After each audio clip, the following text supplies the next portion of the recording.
Bienvenidos al 10º encuentro de proveedores y contratistas, la quinta edición de las jornadas técnicas.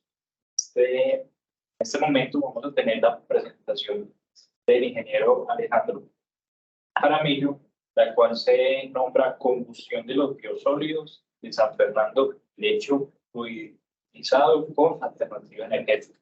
¿Sí? El ingeniero Alejandro es profesor del programa de Ingeniería Eléctrica de la UDA, es ingeniero energética de la UDA, ingeniero químico, especialista en finanzas y doctor en ingeniería en sistemas energéticos. Experiencia en procesos termoquímicos de materiales térmicos. Una bienvenida, Alejandro. Adelante. Muchas gracias por estar presentes. Esperamos auditorio hasta las banderas, pero yo sé que estos temas, por ser precisamente tan específicos, tan técnicos, a lo mejor no atraen al gran público. Sin embargo, acá podemos hacer la cosa muy conversada. Hoy pienso hablarles, pues presentar una carrera que es relativamente novedosa para nuestro medio y adicional contarles de una posibilidad que tenemos. Hablar entonces de la combustión del lecho fluidizado de esos biosólidos. Arrancamos hablando de ingeniería energética, luego les cuento acerca de qué es hacer combustión justamente de un material carbonoso tan particular como un biosólido, las tecnologías que hay de por medio, ventajas y limitaciones. Luego les cuento cómo son los biosólidos de San Fernando, unos experimentos que dicen de combustión de esos biosólidos y cómo podría volverse eso una solución a través de la implementación para inducción de vuelo. Ya les voy a contar la historia. Resulta que ingeniería energética es un programa donde nuestros próximos egresados van a salir al mercado laboral el año entrante. Somos en estos momentos alrededor de unos 70 estudiantes. Estamos trabajando en energías renovables, combustibles fósiles, transición energética, eficiencia energética, movilidad sostenible. Estamos trabajando en procesos termoquímicos, a la vez que en procesos eléctricos, y allá tenemos una mezcla de cualidades dentro de los profesionales muy particular. Somos 16 profesores. Y en seccional, bueno, otro detalle particular es que ingeniería energética está arriba en seccional oriente. La Universidad de Antioquia no lo presenta a Medellín, por eso es que es como rarito. Somos un programa apenas con 5 años, y en esos 5 años, 16 profesores, no somos allá arriba porque no cabemos, porque estamos apalancados con ingeniería eléctrica. Somos un programa administrado de ingeniería eléctrica, pero tiene la concepción de las 3 grandes ramas relacionadas con la energía. Desde la ingeniería, que es ingeniería mecánica, ingeniería química y ingeniería eléctrica. Entonces, nuestros estudiantes tienen formación en las 3 capacidades de ingeniería y adicional, formación en mercado y formación en la parte legislativa de la energía. Entonces, pues por lo menos cumplen con las competencias que esperamos en un mercado laboral donde cada vez se necesita más multidisciplinaridad en alguien que lo pueda, en un ingeniero que lo pueda abarcar desde un punto más amplio. Por ejemplo, uno por uno, espérate que les cuento rápido. Por ejemplo, tenemos, dentro de movilidad eléctrica, tenemos la conversión de una Vespita.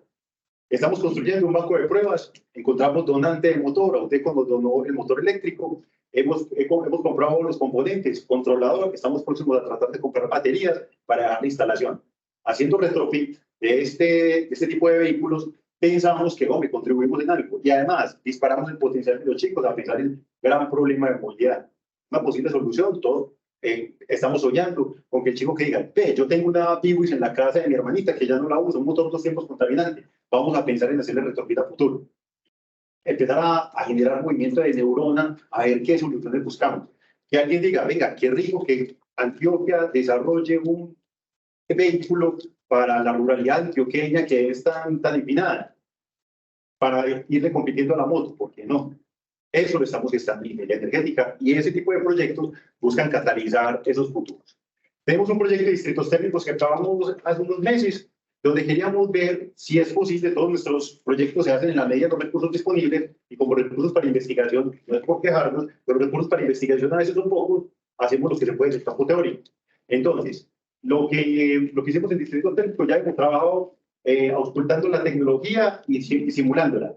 Luego ya hicimos una prueba de concepto tratando de encontrar los hotspots, los puntos calientes, donde en apartado podría funcionar por la demanda poblacional un distrito térmico. Entonces, estamos haciendo los ejercicios, cogiendo la cartografía actual y mirando hacia el futuro, tal vez con las planes de ordenamiento territorial de la futura expansión de apartado, que a veces no se cumple, pero tratamos de hacer por lo menos el ejercicio teórico, a ver qué va a pasar con esa demanda de energía eléctrica, soñando con que tal vez podamos tener a futuro un sistema de distrito térmico para prestar confort térmico para refrigeración domiciliaria. Pensar que a nuestra casa, no, pues a nuestra casa, porque acá vivimos muy bueno, pero en el apartado que hace calor, en el Bajo Cauca, en el Magdalena Medio, podamos tener sistemas de distritos térmicos para la población. Vamos tirando los números, hemos avanzado por lo menos en identificación de esas localidades. Trabajamos en hidrógeno verde para fertilizantes en Antioquia. Realmente, la ruta del hidrógeno hacia la movilidad todavía la vemos muy lejana. El hidrógeno primero terminará bajando a aplicaciones más reales. Un caso de eso es fertilizantes. Los fertilizantes, gracias a la guerra Ucrania, gracias a los problemas de desabastecimiento por las cadenas después post-pandemia, tiene un incremento de sus precios muy alto, y ahí es donde posiblemente a través de hidrógeno verde podamos soñar que Colombia puede encontrar por lo menos independencia alimentaria generando sus propios fertilizantes. Entonces, toda esa historia del hidrógeno verde por fertilizantes es sustituir el recuadro de la parte de abajo, izquierda, es abajo. Ahí vemos, en el lado izquierdo se ve el proceso tradicional, el proceso químico en el que utilizamos gas natural. Y en el lado derecho, el comparativo es el proceso donde generamos hidrógeno a través de electrólisis. Entonces, si ustedes se dan cuenta, la topografía de la planta es la misma. Lo único que cambia es la parte superior. Y cambiando la parte superior, todavía es difícil nivelar costos. Sabemos el gran problema de la energía solar fotovoltaica. En la noche no podemos generar. Y como no generamos en la noche, el dimensionamiento de los electrolizadores tiene un gran reto. Encontramos un tamaño óptimo de planta para que en el día podamos tener de planta acoplada, planta solar, planta generadora de hidrógeno, para que en el día podamos generar los suficientes excedentes para comprarla a la red en la noche y poder tener los electrolizadores funcionando los 24 horas del día para producción de amoníaco y amoníaco que luego seguía a urea. Siguiente, por favor. Hicimos el ejercicio de ponerle calefacción a hogares geriátricos y escuelitas rurales en el oriente. Escogimos el caso de estudio, La Unión y Sonsón. Y nuestros estudiantes se fueron a medir 2 asilos y a medir 2 escuelitas rurales. Y les dimensionamos el sistema de calefacción. Y quita que algunos de esos futuros alcaldes nos quieran patrocinar montar de calefacción en esos lugares. Sobre todo pensando en los hogares geriátricos para las temporadas de frío.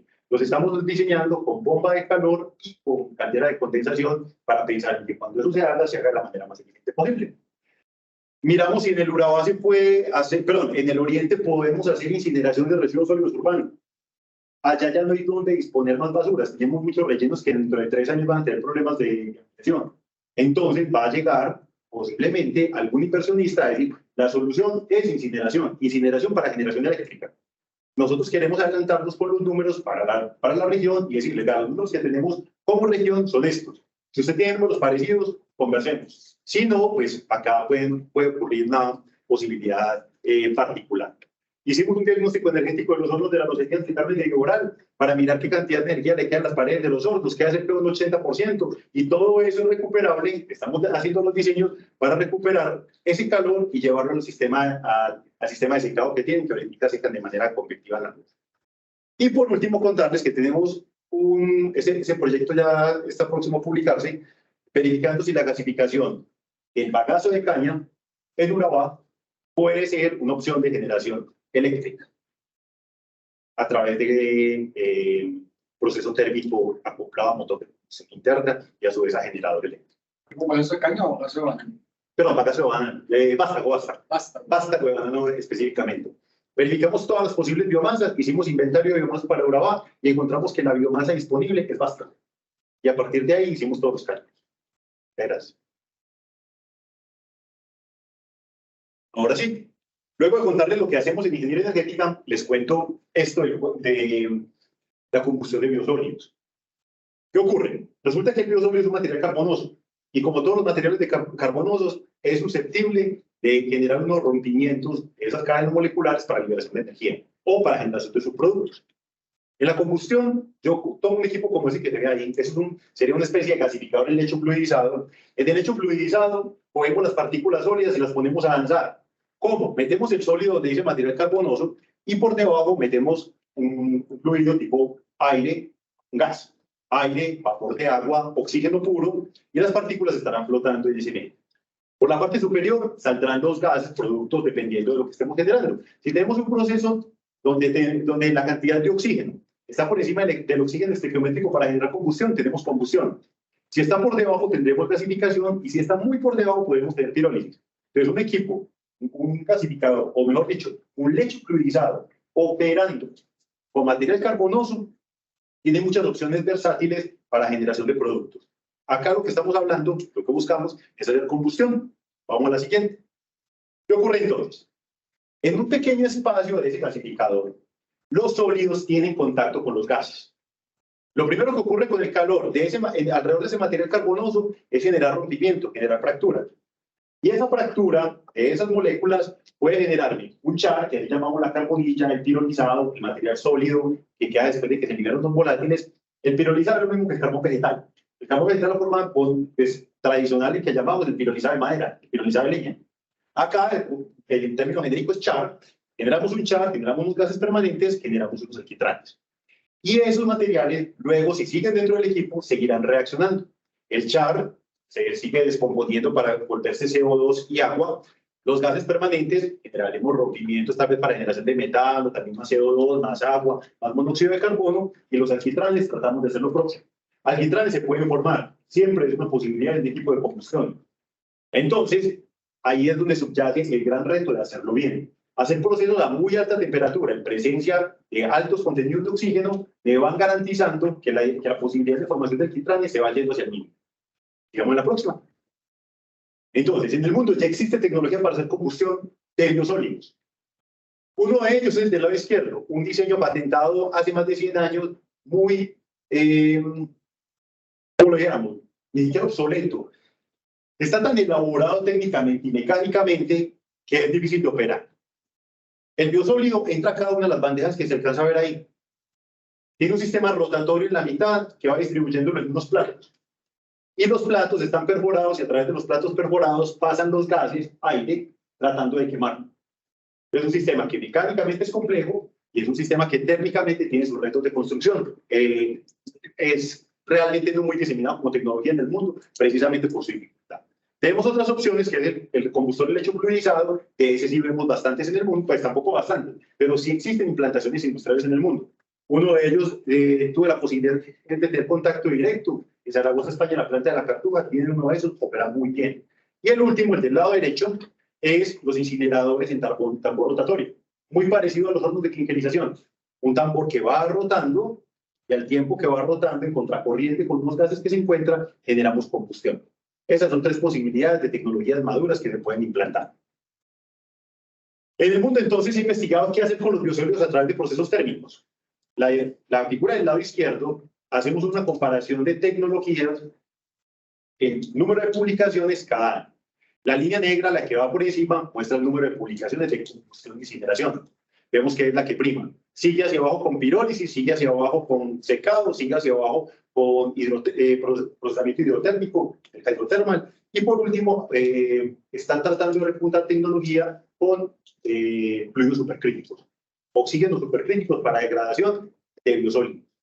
Así está jugando la humanidad ahorita. Si se dan cuenta, entonces tenemos todavía muchísimas publicaciones, una tecnología muy madura de la combustión, aventajando pirólisis, gasificación, hidrotermas, fluidos supercríticos y demás. Ventajas entonces de hacer combustión. La primera, reducimos volumen. Entonces, yo entro biosólido y después de entrar biosólido húmedo, que es otra de las ventajas, podemos operar con biosólido húmedo saliendo con un 65%. Entra biosólido húmedo y en la fase gaseosa se me va el agua y los productos de la combustión. Entonces yo puedo pasar de biosólido húmedo, la humedad la elimino y elimino la fracción orgánica. Entonces me puedo quedar con un 90% de eliminación de sólidos y me queda únicamente lo que es el componente de cenizas. La sensibilidad a la composición de lodos es muy baja. Yo tengo un margen de operación importante. Puedo minimizar olores porque los procesos son a alta temperatura, descomposición de compuestos orgánicos intermedios. Podemos tener un sistema confiable, porque en un sistema de estos puede operar en paralelo con entrada de combustible alternativo. Pues si yo tengo un suplemento de otro combustible, cuando disminuya la temperatura por bajo el poder calorífico del biosólido, puedo compensarlo. Tengo posibilidades de recuperación de energía. Si está entrando el biosólido con mayor poder calorífico, podré utilizar una de las corrientes para recuperar calor. Y puedo tener destrucción de toxinas y patógenos. Entonces, es un mix importante. En desventajas, son intensivos en capital. Hay que meterse la mano al drill. Hay que meterse la mano al drill definitivamente. Se justifica solamente a gran escala. Una planta pequeñita, la planta de Río Negro, la planta de un municipio, no se justifica meterse ahí. Procesos que generen 2 toneladas al día, 8 toneladas al día, 20 toneladas al día, tal vez no se justifique poner un combustor de biosólidos. Personal calificado de operación y mantenimiento también se requiere. No es lo mismo operar un sistema de esos que simplemente echarle una volqueta y de la volqueta llevarlo a un campo y disponer de biosólidos. Necesitamos gente capacitada para que lo pueda operar. Puede tener descargas a la atmósfera, entonces bajo esa posibilidad hay que hacer tratamiento de los gases. Y posibilidades, si alimentamos material clorado, hay metales pesados dentro de la corriente y no se trata la corriente de emanaciones gaseosas, podríamos liberar dioxinas, furanos y metales pesados. Hay que tener cuidado con ese asunto. Dioxinas y furanos lo podemos controlar térmicamente y metales pesados lo podemos controlar simplemente con el lavado de gases. Muy bien. ¿Cómo es el biosólido de San Fernando? El biosólido de San Fernando, ahí tenemos la distribución de una serie de muestras de biosólidos del mundo. Todos los que son negritos son de la Unión Europea, los que son azulitos de Norteamérica, los verdecitos son de Oceanía y los puntos rojitos son 3 plantas grandes de Colombia. S para Salitre, C para Cañaveralejo y SF para San Fernando. Entonces, si hacemos un comparativo de biosólido de San Fernando versus biosólido del mundo, el biosólido de San Fernando tiene una cantidad de volátiles relativamente baja, una cantidad de carbono fijo más o menos pareja con respecto a los biosólidos del mundo, pero tiene una cantidad de cenizas considerable, una cantidad de cenizas alta comparada con el mundo. El puntito rojo de arriba de San Fernando nos demuestra eso. Está por fuera, inclusive los outliers de la mayoría de los biosólidos del mundo. Correcto. Ese que vemos arriba, San Fernando tiene esa cualidad, alta cantidad de cenizas. ¿Qué son las cenizas? Del proceso de desarenadores. Si el biosólido, si la fracción sólida que termina llegando a los digestores anaerobios todavía tiene mucha carga de esas cenizas, al final, perdón, mucha carga de arenas, al final, en un proceso térmico, eso es lo que llamamos el componente de cenizas. Todo lo que no es orgánico. Bueno, de ahí en adelante, vamos a la otra.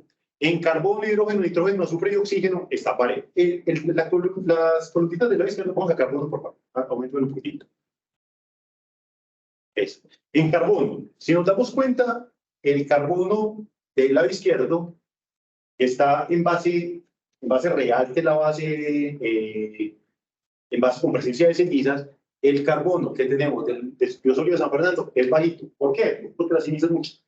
Eso indica que la fracción orgánica que tiene el biosólido de San Fernando tiende hacia abajo comparado con los biosólidos. Vamos a la próxima. Ya el resto no se los voy a contar porque se sacan por analogía.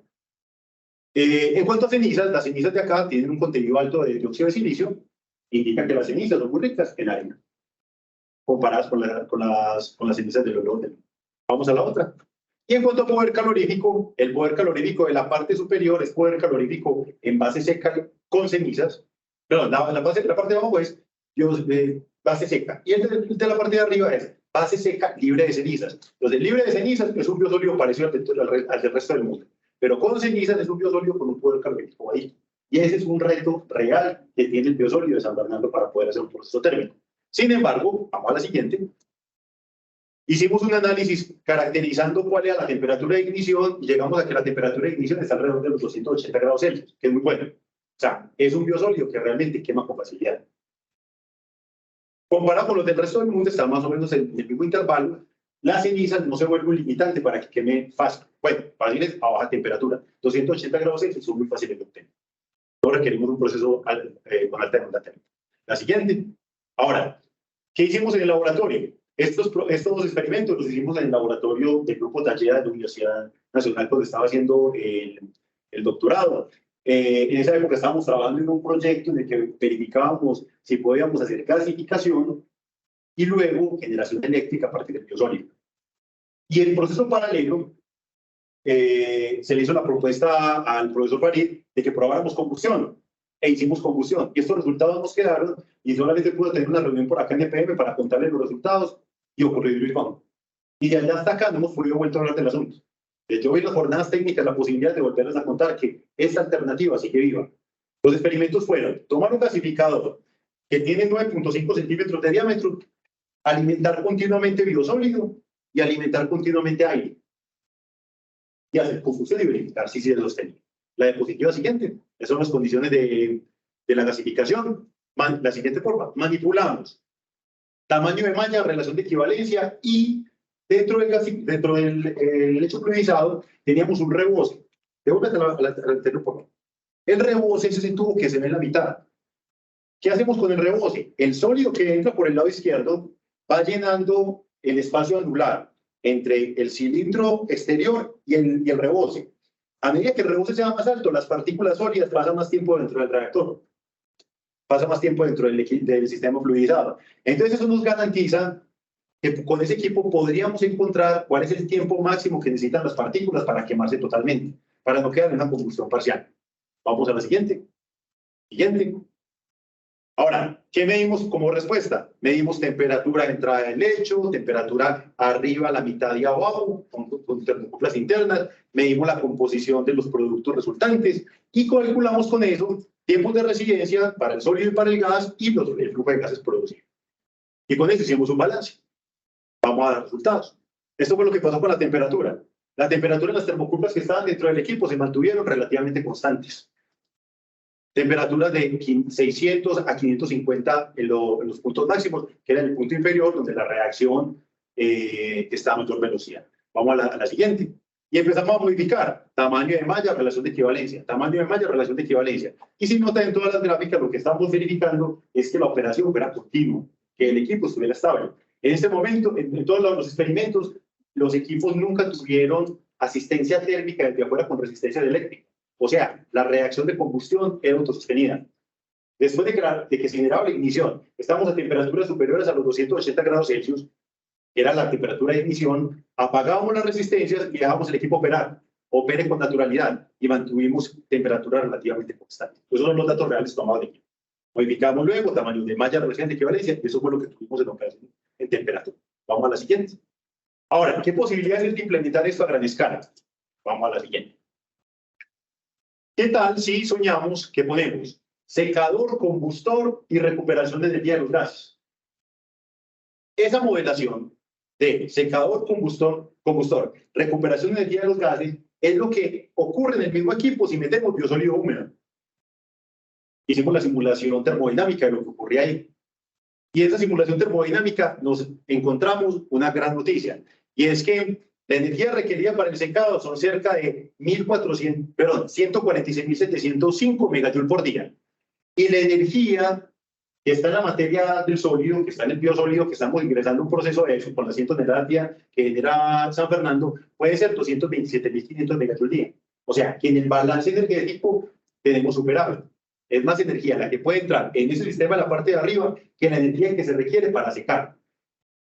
Sería un sistema autosostenible.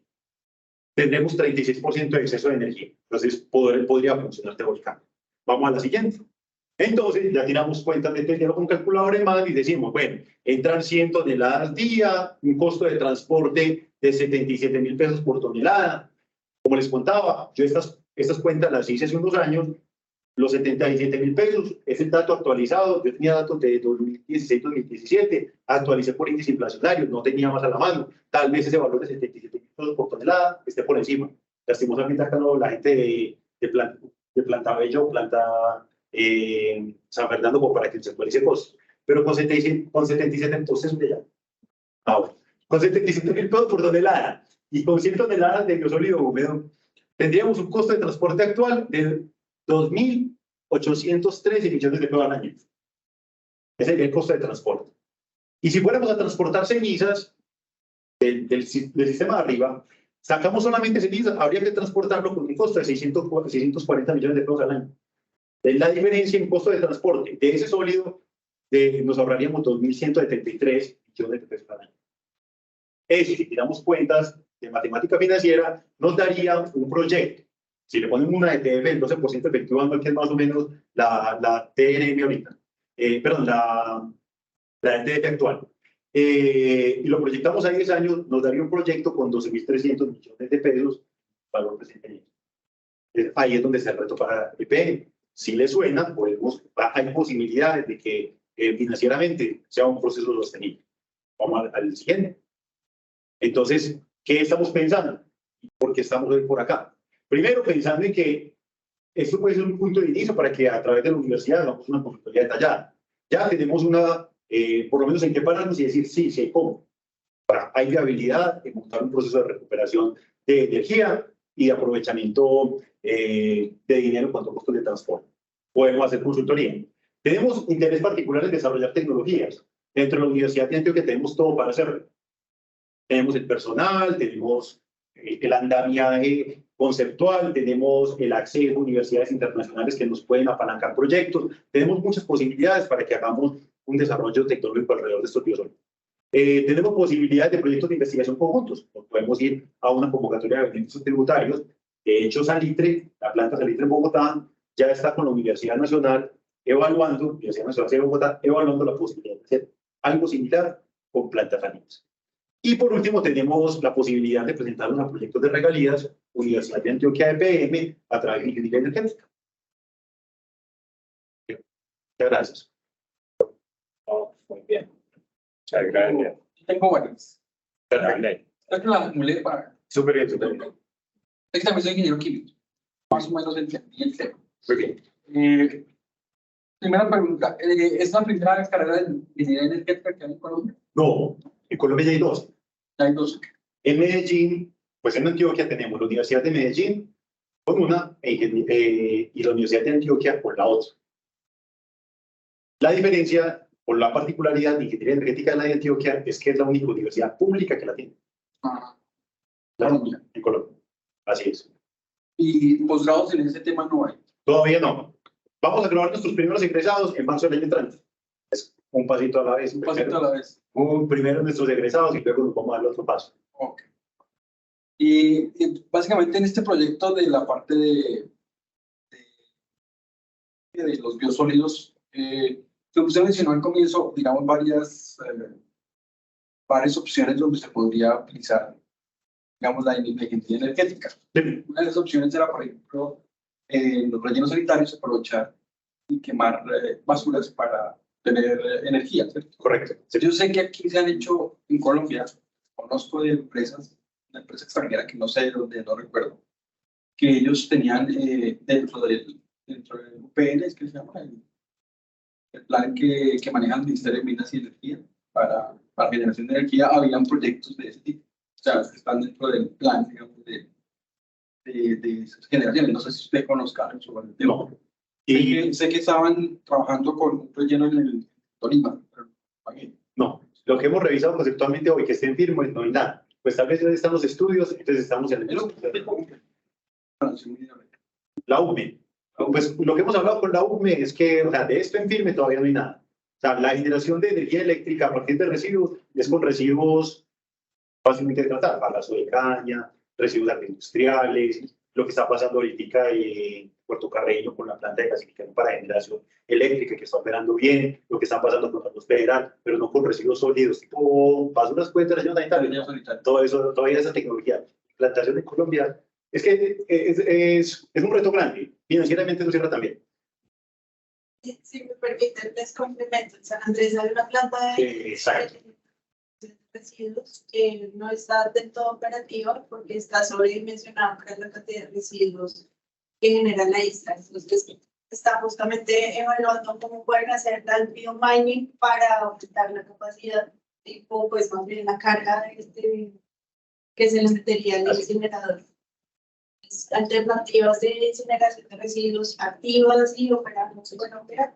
Digamos que esa sería la única, pero está todavía muy incipiente, a pesar de que esa planta se construyó hace más de 10 años. Esa es la realidad. Ya, más frecuentemente nos van a llegar esas noticias. Yo a todo el mundo le suelto el dato, Vitalogic. Con esa palabra sacamos todo. Caso Vitalogic de San Andrés. Para Bogotá y para 15 han hecho estudios de factibilidad y de factibilidad de plantas de incineración de residuos, pero justamente es lo que dice el profesor, no da un cierre financiero para que se pueda pagar o financiar ese tipo de infraestructura a punta de tarifa. Entonces ahí hay un tema que está asociado justamente a cómo modificar la tarifa por el servicio de aseo y disposición final de residuos para que se incorporen también pues, de alternativas, porque como está la metodología actual que establece la CRA, no lo permite. Sí, yo tenía entendido que el development pues estaba como a largo plazo el proyecto. Claro, claro, pero a largo plazo, como las frutas de hidrógeno, todo es por largo plazo, y que tal vez que hay una posibilidad, pero eso bajando a las realidades colombianas de lo que ahorita todavía nos falta. Okay, sí, porque mencionaste, digamos, de los tres tipos de tecnologías de combustión. La incinerador de puro total, ¿o creí que esa tecnología la que se utilizaba para, también para los residuos? ¿Sabes? No, lo que sí te hace, por ejemplo, es un negocio como el de ecologística, que ya es con residuos especiales, tipo residuo de industria papelera, Arclat. Arclat que genera un tipo de residuo muy específico que sí se puede quemar sin ningún riesgo. Se hace densificación y venden el paquete para que algo lo procese dentro del clínico, una planta de clinquerización no rotatoria, ahí sí. Y ellos se lo venden como en inglés un RF, un refrigerated fuel, un combustible derivado de residuos que funciona, pero no para generación eléctrica. Hasta allá no hemos llegado. En cuanto al tema de las opciones que me mencionaban, digamos, el sistema del secador combustión, Sí. obtención pues, de los gases. Lo que te entendí fue, no sé, para que me aclare un poco, es que si usted quiere utilizar ese sistema, digamos, este proceso como tal, con la misma, digamos, generación que realizas con los biosólidos, puedes hacer el secado. Sí, de hecho, devuélvete porfa que ahí lo explicaba. Pero energía residual, digamos. No, espérate, te lo explico bien. ¿Qué es lo que ocurre? Que la anterior, esa. Siguiente. ¿Qué es lo que ocurre? Hay que simular. Sí.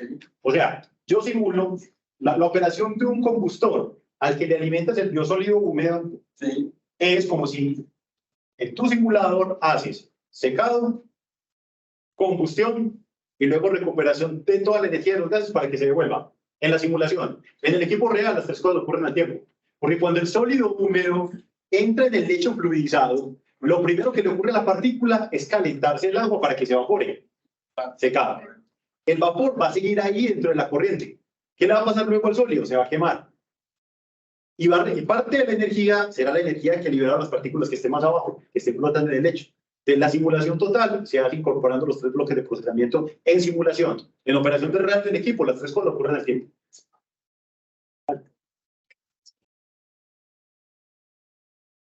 Es el que este es el modo de simulación. El equipo real es el combustor del lecho fluidizado. Dale la siguiente, por favor. La siguiente. Por ahí está una imagencita. Es este. Ahí estás alimentando el biosólido húmedo. ¿Y qué está saliendo la parte de arriba? Los gases. Entre los gases hay una gran cantidad de agua. El agua que entró por acá. CO2, monóxido de carbono si quemaste mal, dioxinas y furanos si quemaste mal, metales pesados si le metiste el biosólido con metales pesados. O sea, ¿qué obliga todo eso? Limpieza de gases y operación a baja temperatura. Y probablemente, ojalá, un buen biosólido alimentado. Sabemos que el biosólido de acá en Medellín ha mejorado con el tiempo porque hemos separado bien las aguas industriales de las aguas residuales domésticas. Entonces el biosólido cada vez, cuanto a metales pesados, va bajando. Es controlable, pero son variables que hay que censar en un equipo que queramos montar. Pero lo que no soñamos es que EPM terminamos la reunión y me digan, venga, ¿cuándo montamos el proyecto? Y nosotros le montamos su combustor de lecho fluidizado chiquitito y hacemos experimentos. Y hacemos una cosa bien bonita pensando en que desarrollemos este tema. Qué pena que llegué tarde porque me sacaban de otra sala que viniera a escucharlo. Felicitaciones por la presentación, muy interesante. Yo vengo trabajando hace unos años con la PETAR San Fernando, pues con las PETAR de EPM, y ahora estamos en un tema de economía circular. Se veo pues muy pertinente pues ese tema para apalancar este proceso.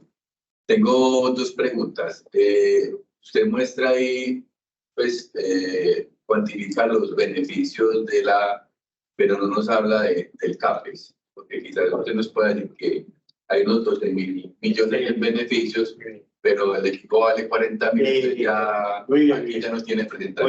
No, súper bien. Esa es la primera. Y la segunda es, pues ya los experimentos, entonces quisiera saber en qué TLR va este proyecto. Bueno, otra vez te contextualizo. ¿Qué ocurrió? Resulta que este proyecto que estoy presentando es un hijito de uno que arrancamos por allá en 2009, valoración energética de biosólidos para gasificación. Antonio Quintero, yo le hice este mismo cuento y luego de que ocurrió un evento en Plantabello, cuando estaban recién montando el sistema de secado, me llamó y me dijo, vení, eché esta misma historia y dijimos, conversamos y estaba pasando. Lo cierto de la historia es que el reto está en que el equipo, tal cual, si lo buscamos en el mercado internacional, se nos come CAPEX. Y por eso les estoy diciendo, somos capaces de construirlo nosotros.